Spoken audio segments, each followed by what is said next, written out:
Assalamualaikum and welcome to another exciting lesson of chemistry for class 9.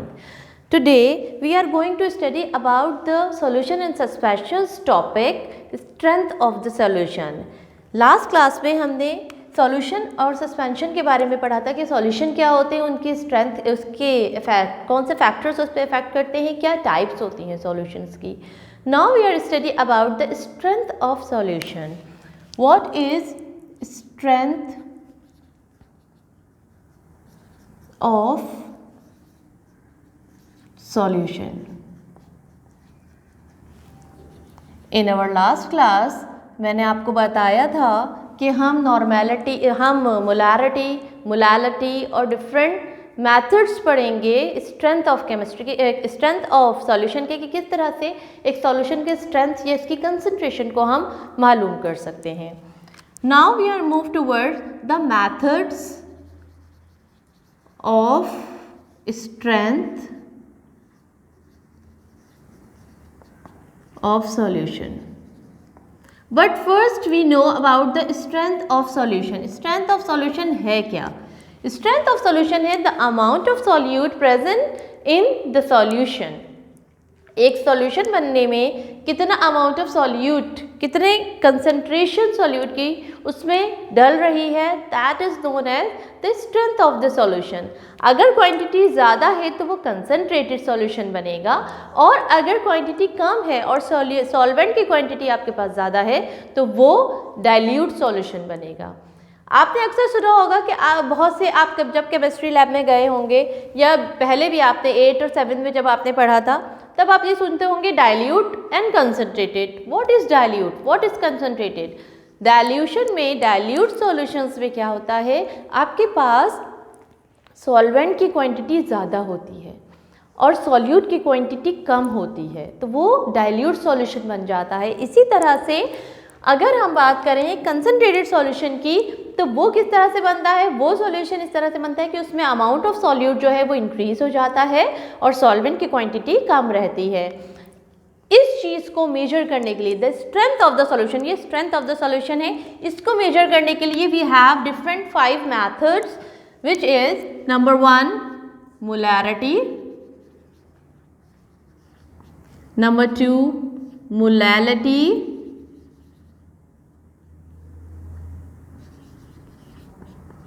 number 3 mole fraction, number 4 percentage, and number 5 is normality. But nowadays we are not using normality, तो इसलिए हम इस वक्त molarity, mole fraction and percentage पे focus करेंगे. Now move towards the molarity. What is molarity? किसी भी solution की स्ट्रेंथ को मालूम करने के लिए हम कुछ मेथड्स यूज करते हैं. उनमें सबसे फर्स्ट मेथड है, the very first method is molarity.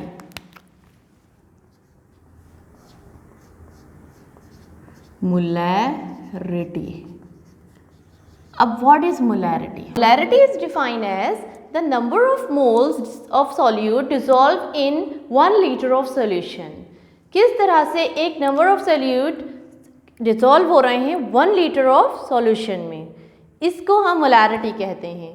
अगर 1 मोल्स या 1 mole of, for example 1 mole of sodium hydroxide dissolve हो रहा है एक 1 लीटर सॉल्यूशन में, तो उसकी मोलैरिटी कितनी होगी? 1 मोलैरिटी होगी, राइट. इसी तरह से अगर half number of moles dissolve हो रहे हैं 1 लीटर ऑफ सॉल्यूशन में, so the molarity will be half, right. So we can define is as a formula. The formula of molarity is molarity is equals to number of moles divided by 1 liter or decimeter cube of the solution, right. After this we are moved toward, as you know, the number of moles का एक अलग other formula है और litre का भी एक अलग formula है. इसको हम डिफाइन कर लेते हैं, number of moles is equals to given mass divided by gram molecular mass. ये in our first chapter we discuss about the number of moles, और हमने काफ़ी इसके न्यूमेरिकल्स भी किए थे। क्या है इसमें, given mass divided by gram molecular mass और the atomic mass is called number of moles. किसी भी चीज़ के नंबर ऑफ मोल्स निकालने के लिए हमें क्या चाहिए, उसका गिवन मास होना चाहिए और ग्राम मॉलिक्यूलर मास होना चाहिए। After this 1 litre of decimetre is equals to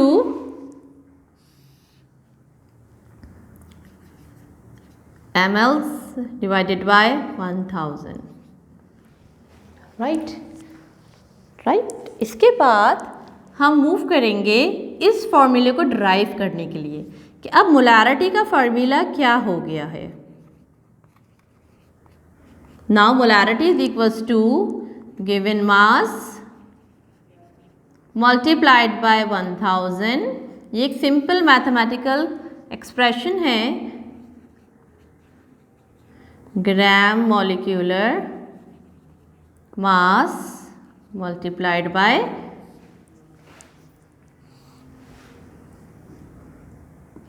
mLs of solution, right. ये एक आपके पास फॉर्मूला ड्राइव हो गया है किसका, मोलारिटी का। अब इस फॉर्मूले की बेस पे हम मोलारिटी को जज करते हैं किसी भी सॉल्यूशन की। इसकी एक और एग्जांपल हम अभी ले लेते हैं कि हम NaOH की सोडियम हाइड्रोक्साइड की मोलारिटी निकाल रहे हैं, जिसमें हमें इसके अमाउंट ऑफ सॉल्यूट भी मौजूद मालूम होंगे। Now we can use how we can use the formula of molarity. We are moved toward the numerical of the molarity, that is, for example, the question is calculate the molarity of a solution containing 4 grams of sodium hydroxide in 500 centimeter cube ml of solution. So first we prepared the data. The data is what we found to calculate the molarity. So m is equals to question mark, right? Containing 4 grams of sodium hydroxide means mass यानी given mass और mass of solute is equals to 4 gram is given, ये आपके पास मौजूद है, of NaOH in 500 centimeter cube। Formula mass या gram formula mass NaOH का क्या होता है, NaOH आपको दे दिया गया है, सोडियम का 23 होता है मास, ऑक्सीजन का 16 एंड हाइड्रोजन का 1। तो कैलकुलेटेड, तो हमारे पास क्या आता है 40 ग्राम, राइट। तो मॉलिक्यूलर मास या फार्मूला मास, मॉलिक्यूलर मास नहीं होगा, यहाँ फार्मूला मास चलेगा क्योंकि this is the formula. So the formula mass of sodium hydroxide is 40 gram. Then what we have in centimetre cube of solution, we have 500 centimeter cube of solution. So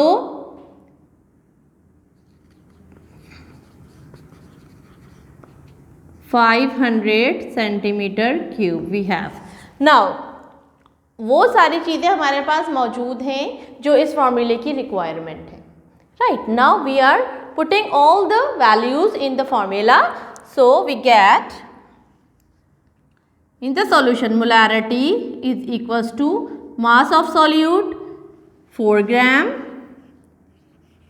multiplied by 1000 centimeter cube divided by gram formula mass is 40 gram multiplied by the centimeter cube of solution is 500 centimeter cube. So अब हम cancellation करेंगे, हमारे पास क्या आ गया, is equals to 4 1 ज़ा 4 divided by 4 5 ज़ा 20, 4 1 ज़ा 4 4 5 ज़ा 20। This is the simple mathematics. Now we have 1/5 means 0.2 molarity of NaOH, right. तो तो यहाँ पर मोलैरिटी कितनी हो गई 0.2 मोलैरिटी हो गई किसकी, सोडियम हाइड्रोक्साइड की। Now we move towards an other method of to calculate the strength of solution, which is percentage. How we get the percentage?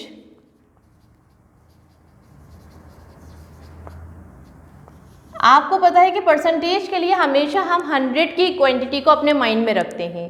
कोई भी चीज़ किसी भी वैल्यूज़ के साथ कोई भी सॉल्यूशन बना रही है या कोई भी सॉल्यूट या सॉल्वेंट मिलके एक सॉल्यूशन बना रहे हैं तो वो 100 के पार्ट्स में ही डिवाइड होके एक दूसरे से कैलकुलेट होके सामने आएगा। फॉर एग्जांपल यहाँ पर हमारे पास इसके भी 4 मेथड्स हैं। किस तरह से, mass by mass percentage, mass by volume percentage, volume by mass percentage, and the fourth one is volume over volume percentage. किसी भी यहाँ पे सॉल्यूट और सॉल्वेंट की बात हो रही है, राइट तो सॉल्यूट और सॉल्वेंट जब भी एक दूसरे के साथ परसेंटेज के लिए फॉर्म में आएंगे तो उन्हें हमेशा इन 4 मेथड्स में से किसी एक मेथड के थ्रू कैलकुलेट किया जाएगा। मास ओवर मास मीन्स कि सॉल्यूट भी इन मास में होगा और सॉल्वेंट भी मास में होगा। तभी हम अगर फॉर एग्जांपल ले लें यहाँ पर कि 0.25 और 0.75 सॉल्यूट हमारे पास फॉर एग्जांपल इतना है और सॉल्वेंट जो है वो इतना है और ये दोनों मिक्स करके क्या बना रहे हैं 1 मीन्स अगर हम 25 और 75 के उसमें लेंगे पार्ट में तो ये दोनों डिवाइड प्लस होके कितने परसेंट बना रही हैं 100% बना रही हैं, राइट। अब इस तरह से क्या होता है कि अगर हमारे पास सॉल्वेंट है तो वो 75 ml या 75 kgs में अगर हम बात कर रहे हैं, ग्राम्स में बात कर रहे हैं तो वो 75 होगा और 25 क्या होगा हमारे पास सॉल्यूट होगा। तो जब सॉल्यूट और सॉल्वेंट आपस में डिवाइड होंगे तो हमारे पास मीन्स आपस में प्लस होंगे, एडिशन करेंगे हम इनको तो हमारे पास जो सॉल्यूशन की क्वांटिटी बनेगी वो 100 के मुताबिक आनी चाहिए। क्वांटिटी जो है वो 100 में आनी चाहिए यानी परसेंटेज के हिसाब से, राइट। इसके अलावा हमारे पास 2 और टाइप्स हैं और 2 और मेथड हैं जिसमें मोलैलिटी एंड मोल फ्रैक्शन है। वो हम इंशाल्लाह ताला अपने नेक्स्ट क्लास में डिस्कस करेंगे। अभी यहीं तक रखते हैं क्योंकि अभी इनके न्यूमेरिकल्स भी हैं जो मैं आपको असाइनमेंट के तौर पे दे रही हूँ जिसको आपने खुद से करना है मोलैरिटी के न्यूमेरिकल्स को, क्योंकि वो मोलैरिटी के न्यूमेरिकल्स जो हैं वो थोड़े आपके एग्जामिंग पॉइंट ऑफ व्यू से आते हैं एग्जाम्स में। थैंक यू सो मच, अल्लाह हाफिज़।